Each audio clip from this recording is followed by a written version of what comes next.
So how could rural drivers be impacted by a mileage-based user fee?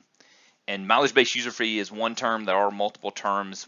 Other people call it a VMT fee for vehicle miles traveled, or a road user charge. So there are several names out there for this fee, but the general idea is that a driver would pay based on the number of miles that they drive.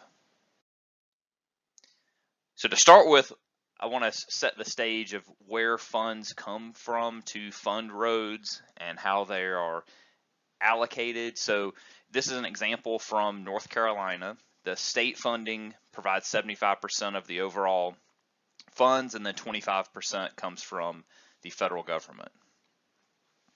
So as we move through this process, when we're looking at the state funding, 50% of that comes from the motor fuel tax, 30% from DMV fees, and 20% from a sales tax on vehicles.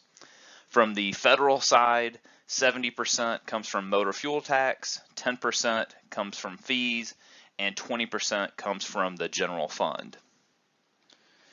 In terms of where the expenses go, it's roughly 50-50 in construction and then maintenance, modes, and administration. So this is just, again, to paint a picture of where the source of the funds come from and then where it's spent or what it's spent on. And this is specifically for North Carolina, but many states will have this similar allocation and sources. In particular, the motor fuel tax is a large portion of state transportation agencies' funds. Now, starting to look at the mileage-based user fee, this is an example looking at fuel taxes paid for an average month based on the mileage driven and the fuel efficiency of the vehicle. So we can start by looking at a low efficiency vehicle, so 5 to 15 miles per gallon.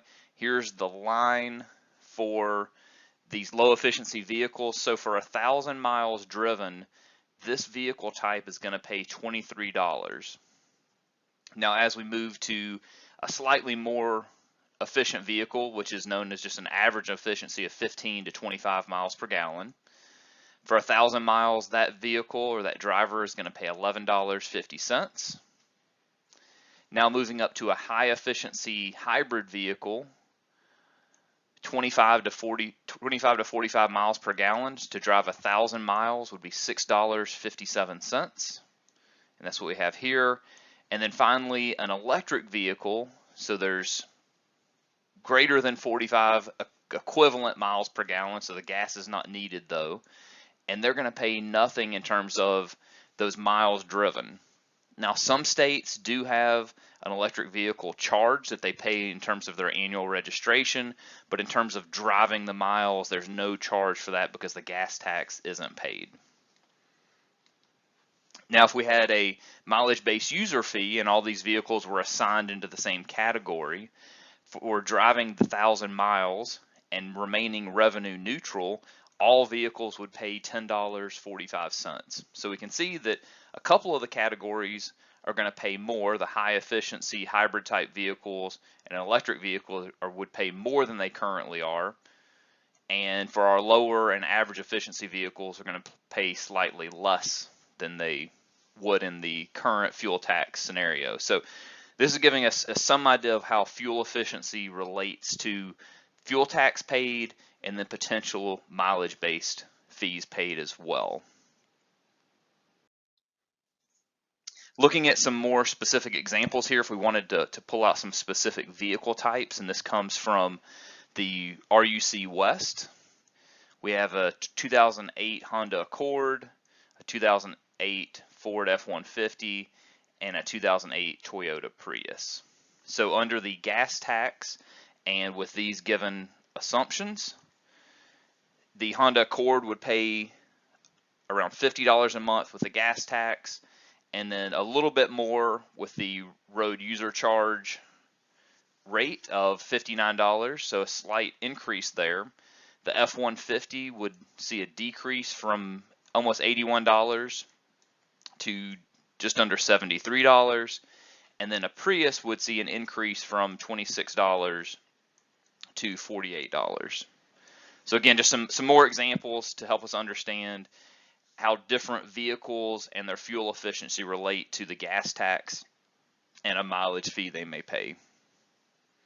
And this is broken down into the portions of the road user charge or mileage-based user fee. We see that's the same for all three vehicles, and then also the federal and state portions of their overall payment for using the roads.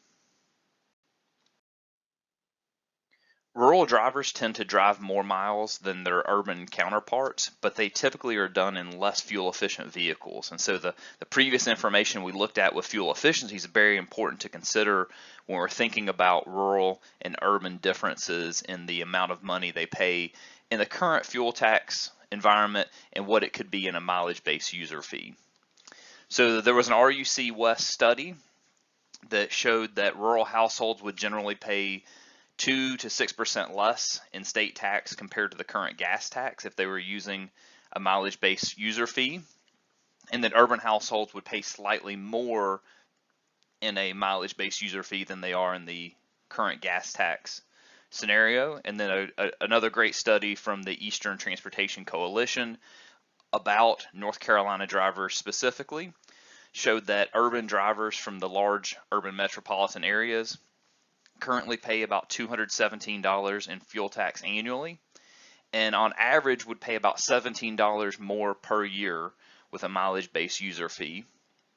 And we can see the reverse in that with our rural drivers that are currently paying much more in fuel tax, $343 annually, and that has to do with more miles traveled and lower fuel efficiency vehicles.